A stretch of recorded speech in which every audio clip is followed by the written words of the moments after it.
মাছখন খুলি লৈছোঁ। Hi hello' নমস্কাৰ এটা ফুলুম ভাই। আজি কিন্তু আপোনালোকক স্পেচিয়েলি বৰষা বাৰ ঘৰত পূজা কেনেকুৱা হৈছে সেইটো আপোনালোকক দেখাম।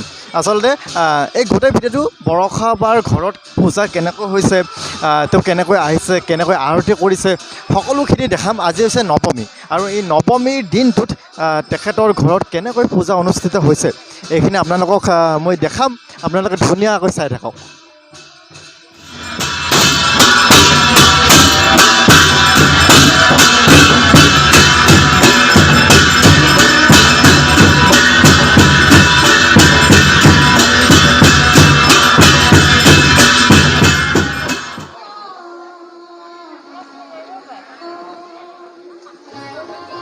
পূজাৰ শুভেচ্ছা থাকিল। তোমালৈও থাকিলে আৰু সমূহ দৰ্শকলৈও শাৰদীয় দুৰ্গোৎসৱৰ আন্তৰিক শুভেচ্ছা জ্ঞাপন কৰিলোঁ। আৰু কাইলৈতো দশমী হ'ল, মনটো কেনেকুৱা লাগিছে? খুব দুখ লাগিছে। এতিয়া আৰতিৰ সময়তে দুখ লাগিছে। এটা বছৰ সম্পূৰ্ণ আমি ৰৈ থাকোঁ এইকেইটা দিনৰ কাৰণে, কিন্তু আজি চাওঁতে চাওঁতে পূজা বুলি কওঁতে, কাৰণ আমাৰতো 3 মাহমানৰ পৰা প্ৰতিমা ইয়াতে বনাবলৈ আৰম্ভ কৰে। এতিয়া আজি শেষ, কাইলৈ দশমী, মা বিদায় ল'ব, কিন্তু তথাপিও মা আকৌ পুনৰ উভতি আহিব। মা আমাৰ লগত সদায় থাকিব। মাৰ ওচৰত এইটোৱে প্ৰাৰ্থনা জনাইছোঁ যাতে আমাৰ পৃথিৱীখন, আমাৰ সকলোৰে জীৱন কৰোণা মুক্ত কৰক। ধন্যবাদ, ভালে থাকিবা। চাওক, পূজা বুলি ক'লে জেলেপি। আপুনি জেলেপি খাইছেনে? চেল্ফি পাছতহে জেলেপি আগত। মই কিন্তু বৰষাৰ বাৰ ঘৰতে জেলেপি খাবলৈ সুবিধাখন পালোঁ, নিকিনাকৈ খাবলৈ পালোঁ। এতিয়া আপুনি খাইছেনে নাই? আপোনাৰ ওচৰত জেলেপিৰ দোকান আছিলেনে? আপুনি খাইছেনে? যদি খাইছে এটা কমেণ্ট কৰি জনাওকচোন। মাছখন খুলি লৈছোঁ। কেনেকুৱা লাগিল ধনশ্ৰী পূজা চাই? বহুত বেছি ভাল লাগিছে। পূজাৰ বতৰ এনেও চবৰে ভালেই লাগে, তাতে আকৌ বৰষা বাৰ ঘৰত পূজা চোৱা আমি যে সুকীয়া আৰু ভাল লাগিছে। তোমাৰ লগ পাই ভাল লাগিছে। তাকেতো। আৰু পাঠশালাত যোৱা নাই নেকি পূজা চাব? পূজা চাব যোৱা নাই, ঘৰত গৈছিলোঁ। পূজাৰ 2 দিন আগত আহিলোঁ ঘৰৰ পৰা। এতিয়া মোৰ বেলেগ কামো থাকে, গতিকে ইয়াতে পূজা বহুত বছৰৰ পৰা থাকে। লগ পাই ভাল লাগিল বহুত দিনৰ মূৰত। Thank you so' much. তোমাক লগ পাই ভাল। পূজাৰ শুভেচ্ছা থাকিল তোমালৈও। থাকিল। Thank you. আৰু সকলোলৈ পূজাৰ শুভেচ্ছা থাকিল। হেপী পূজা। Thank U.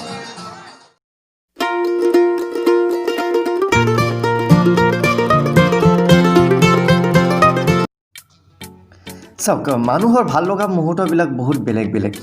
নৱৰাত্ৰিৰ নৱমীৰ দিনা সন্ধিয়া যি আৰতি হয়, সেই আৰতিৰ মুহূৰ্তত আপুনি কেতিয়াবা উপস্থিত আছিলে নেকি? বা সেই মুহূৰ্তখিনিৰ সাক্ষী হোৱাৰ আপোনাৰ সৌভাগ্য হৈছিলে নেকি? যদি হৈছিলে এটা কমেণ্ট কৰি জনাবচোন। কিমান ভাল লাগে সেই মুহূৰ্তখিনি। কাৰণ বিজয়া দশমী নৱমীৰ দিনাই এই শেষ মুহূৰ্তখিনি বুলি ক'ব পাৰি। আৰু যি কি নহওক, কেনেকুৱা আপোনাৰ অনুভৱ সেইটো জনাবলৈ নাপাহৰিব। প্ৰসাদ দিছে, এয়া বুন্দিয়া ভুজিয়া। চাব দেই, মনত পৰিছেনে আপোনাৰ দিনৰ বা আমাৰ সেই দিনৰ এই পিষ্টলটোৰ কথা? এটা সৰু পিষ্টল আছিলে, গুলিটো এক্সট্ৰাকৈ কিনিব লাগে, ধোঁৱা ওলায়। সেই পিষ্টলটোৰ কথা মনত আছেনে? কিন্তু এইবিলাক পিষ্টল আকৌ ধোঁৱা নোলায় দেই, ষ্টেণ্ডাৰ্ড পিষ্টল এইবিলাক।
পূজাৰ এই উখল মাখল পৰিৱেশৰ মাজত নৱৰাত্ৰিৰ নৱমীৰ আজিৰ দিনটোত আজিৰ এই সন্ধিয়া সময়খিনিত ভাইদেউৰ ঘৰত যি আৰতিৰ এই মুহূৰ্তখিনি উপভোগ কৰিবলৈ পালোঁ। আপোনাক কেনেকুৱা লাগিল জনাবলৈ নাপাহৰিব। বাকী আমাৰ লগত বৰ্তমান আছে আমাৰ শুভুজ ক্ৰিয়েশ্যন। এতিয়া পূজা চূজা চালানে নাই? অঁ চালোঁ। পূজা ক'ত চালা? পূজা মই শিলপুখুৰীত চালোঁ। আচ্ছা আচ্ছা আৰু ইয়াতে আহিছোঁ। আচ্ছা বাকী আৰু ঘৰ ক'ত আছিলে? খাৰগুলিত আছিল ন? আমাৰ জুবিনদাৰ চাইডত হয়। যাম কেতিয়াবা আহি পিনে। আমাৰ এখেতৰ চেনেল এটা আছে ন শুভুজ ক্ৰিয়েশ্যন, এইটো আপোনালোকে চাব দেই, যদি ভাল পায় ছাবস্ক্ৰাইবটো কৰি থৈ দিব। যিহেতু কেইটামান ভিডিঅ' দি থৈ দিছোঁ, আচ্ছা আচ্ছা বিশেষ ভিডিঅ' নাই এতিয়া। চ' যিকেইটা ভিডিঅ' আছে সেইকেইটাই সকলোৱে মৰম দিলে আশীৰ্বাদ দিলে ভাল লাগিব। তাকে বাকী পূজাৰ শুভেচ্ছা থাকিল। অঁ ধন্যবাদ, তোমালৈ থাকিল। ধন্যবাদ। যি কি নহওক বহুত ভিৰ আছিলে, বহুত বেছি ভিৰ আছিলে, তথাপি মাছখন মই এইখিনি জেগাত খুলি লৈছোঁ। এইখিনি হ'ল তেওঁলোকৰ গেটৰ সন্মুখত মই মাছখন খুলি লৈছোঁ। আৰু যদি সেই ভিডিঅ'টো আপুনি ভাল পাইছে তেনেহ'লে লাইক কমেণ্ট শ্বেয়াৰ আৰু ছাবস্ক্ৰাইব কৰি দিবলৈ নাপাহৰিব। এইটোতো আপোনাক সময় নালাগে, কিন্তু কমেণ্ট এটা কৰি জনাব যে এই পূজাখন কেনেকুৱা লাগিল। যদিও প্ৰতিমা ইমান বেছি ডাঙৰ নহয়, ইয়াতকৈ দুগুণ তিনিগুণ মানে ডাঙৰ হয় প্ৰতিমা অইন বছৰত, কিন্তু এই বছৰত ইমান ডাঙৰ নহয়। ইমান ডাঙৰ নহ'লেও মানে আপোনাৰ কেনেকুৱা লাগিল এই পূজাখন চাই আপুনি জনাবলৈ নাপাহৰিব। ধন্যবাদ।